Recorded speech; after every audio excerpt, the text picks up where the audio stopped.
Эми мына палеолингвистика илими 150 миң жылды аныктап атат. Бул тил алгачкы сөздөр кандай болгон, ал адамдын денесине, тилине, баш сөөгүнө, мээсине кандай байланышкан, кандай болуп өнүгүп отурган дегенде четинен эле айтып коеюн. Сүйлөө мүмкүнчүлүгү ачык тыбыш жаратуу кудуретине байланыштуу болгон. Эгерде ачык тыбышты жарата албаса, аны дудук деп коет кыргыз.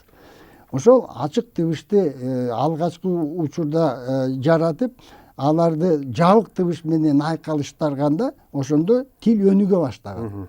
Мына кыргыздын түпкү сөздөрү 70% бир муунду. Мисалы табиятты алсак, күн дейбиз. Күн, ай, суу, таш, кыр, сай, муз, суу, сүт, ушундай бир муунду.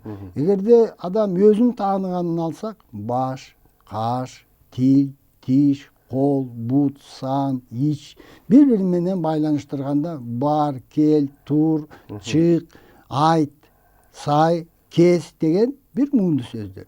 Демек бул жагынан алганда ошо кыргыздын алгачкы сөздөрү 150 миң жыл мурда жаралганы илимий жактан аныкталып атат.